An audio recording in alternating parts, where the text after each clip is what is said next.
அனைவருக்கும் வணக்கம். இப்போ நம்ம அம்மம்மா கிச்சனில் இந்த தக்காளி காய வச்சு ஒரு தொகையல் சட்னி மாதிரி பண்ணி நம்ம செய்ய போகிறோம். அதை எப்படி இதை நான் கழுவிட்டு கட் பண்ணிவிட்டு எப்படி செய்யறதுன்னு பார்ப்போம். கழுவிட்டு கட் பண்ணிவிட்டு உங்கள்கிட்ட நான் காமிச்சிட்டு அதுக்கப்புறம் செய்ய ஆரம்பிக்கிறேன். இந்த மாதிரி கட் பண்ணிக்கோங்க. இது ஒரு 200 கிராம். இது நீங்கள் நிறையா வாங்கி கூட செஞ்சு ஃப்ரிட்ஜில் வச்சுக்கலாம். அப்புறம் நான் செய்யறத காட்டுறேன். இதுக்கு 2 பச்சை மிளகா, கொஞ்சம் புளி, கொஞ்சம் உளுத்தம்பருப்பு வறுத்து இதையும் வதக்கிட்டு அரைச்சி தாளிச்சிக்க வேண்டியதுதான். நான் அப்புறம் செய்கிறத காட்டுறேன் உங்களுக்கு. இப்போ நான் தக்காளி கட் பண்ணிட்டு வந்துட்டேன். இப்போ நம்ம எப்படி சட்னி செய்கிறதுன்னு காய்ச்சுவோம். ஒரு கடாயில் கொஞ்சமாக எண்ணெய் விட்டுக்கோங்க. அது மாதிரி ஒரு 2 ஸ்பூன் எண்ணெய் விட்டுக்கோங்க. எண்ணெய் காஞ்சதுக்கப்புறம்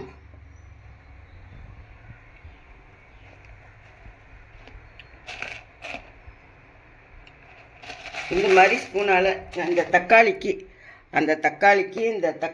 200 கிராம் தக்காளிக்கு இதால் 1 ஸ்பூன், இந்த மாதிரி ஸ்பூனால் 1 ஸ்பூன், 1.5 ஸ்பூன் கடலைப்பருப்பு போட்டுக்கோங்க.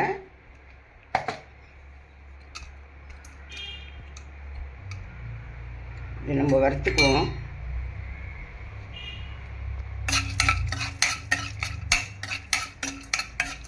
இது கொஞ்சம் செவந்ததுக்கப்புறம் அதால் 1.5 ஸ்பூன் உளுத்தம்பருப்பு போட்டுக்கணும். நீங்கள் நிறையா பண்ணிங்கன்னா, நான் இப்போ இந்த 200 கிராம் தக்காளிக்கு 1.5 ஸ்பூன் கடலைப்பருப்பு, 1.5 ஸ்பூன் உளுத்தம்பருப்பு போடுறேன். நீங்கள் நிறையா வாங்கினீங்கன்னா இதுக்கு தகுந்த மாதிரி நீங்கள் இதை கூடுதலாக போட்டுக்கோங்க.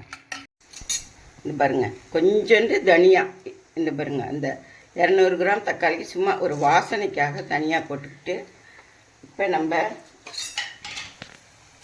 இதுலேயே இப்போ இது செவந்துடுச்சு. இந்த மாதிரி செவந்ததுக்கப்புறம்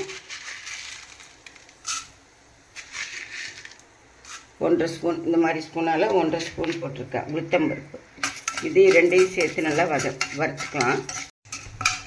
இந்த ஸ்டேஜில் நான் 2 பச்சை மிளகா போட்டிருக்கேன். உங்களுக்கு வேணால் 1 போட்டுக்கோங்க. இதில் கொஞ்சோண்டு புளி, இந்த அளவுக்கு புளி, 200 கிராம் தக்காளிக்கு இந்த அளவுக்கு புளி போட்டிருக்கேன். இதையும் நல்லா போட்டு வறுத்துக்கோங்க. இதுலேயே ஒரு 2 பல்லு பூண்டு தட்டி போட்டிருக்கேன்.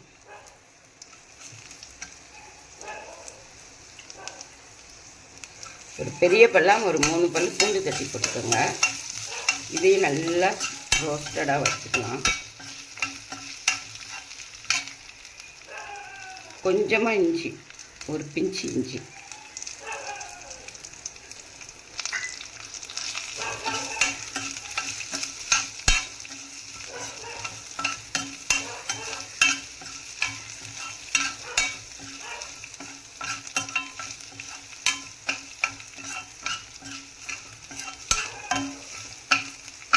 இப்போ நம்ம தக்காளியை போடலாம்.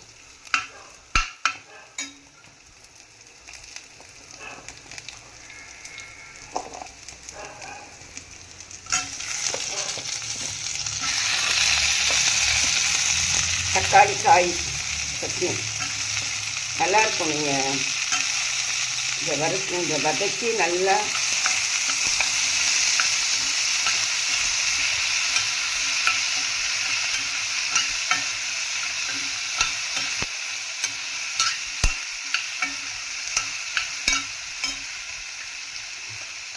இதுவே கொஞ்சம் இதுக்கு தேவையான உப்பு போட்டுக்கணும்.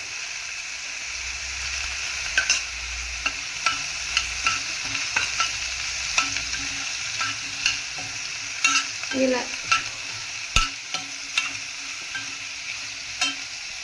நான் உடனே சாப்பிட்றதுனால கொஞ்சம் தேங்காய் போடுறேன். கொஞ்சமாக போட்டிருக்கேன். நீங்கள் நிறையா செஞ்சு ஃப்ரிட்ஜில் வச்சு சாப்பிட்லாம். 1 மாதம் வரைக்கும் கூட சாப்பிட்லாம்.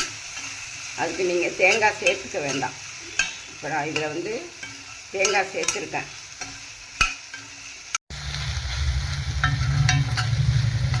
இது போல் நல்லா வதக்கிட்டு இதை நம்ம ஆற வச்சு மிக்ஸியில் போட்டு அரைச்சிட்டு இதை நல்லா ஆற வச்சு மிக்ஸியில் போட்டு அரைச்சிட்டு உங்கள்கிட்ட நான் எப்படி தாளிக்கிறதுன்னு காட்டுறேன்.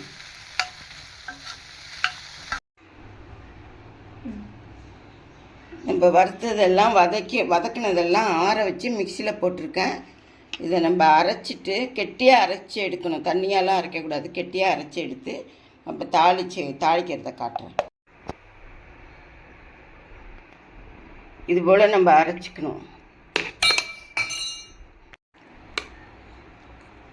இந்த அளவுக்கு அரைச்சிக்கோங்க.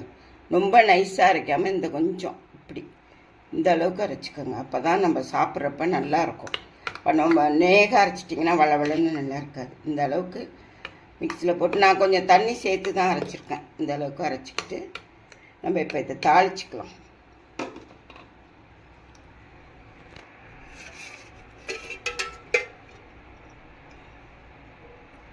கொஞ்சமாக எண்ணெய் போட்டுக்கிட்டு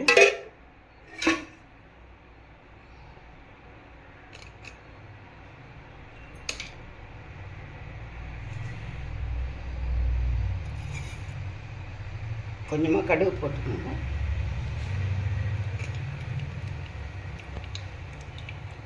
கொஞ்சம் ஜீரகம்,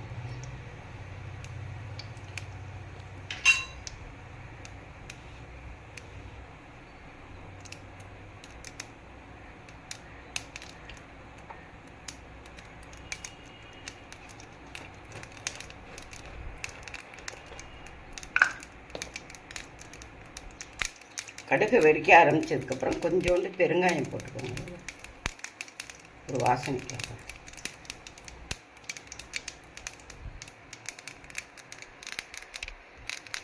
நீங்கள் ரொம்ப நாள் வச்சுக்கிறதுக்கு கூட கருவேப்பிலை போடலாம். நல்லா வதக்கிட்டு நீங்கள் ஃப்ரிட்ஜில் வச்சு ஸ்டோர் பண்ணி வச்சுக்கிட்டிங்கன்னா எப்போ வேணாலும் எடுத்து சாப்பிடலாம். அதுக்கு மட்டும் தேங்காய் ரொம்ப நாளைக்கு ரொம்ப நாளைக்கு வச்சுக்கிறத விட்டு தேங்காய் மட்டும் போட வேண்டாம்.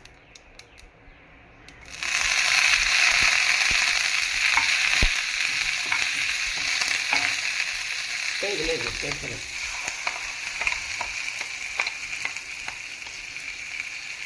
இதுவே எங்களுக்கு 2-3 நாளைக்கு வரும்.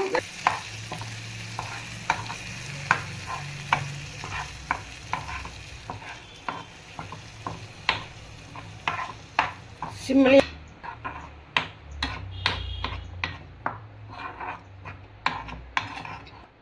நல்லெண்ணெய் ஊற்றி நல்லா கடுகு பெருங்காயம் கருவேப்பிலை 2 ஜீரகம் போட்டுக்கோங்க. எது தாளித்தாலும் கொஞ்சம் ஜீரகம் தாளிக்கிறது நல்லது.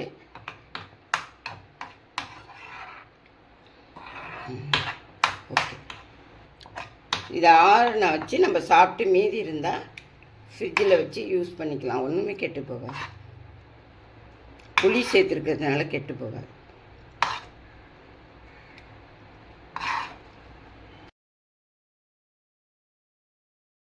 Amazing!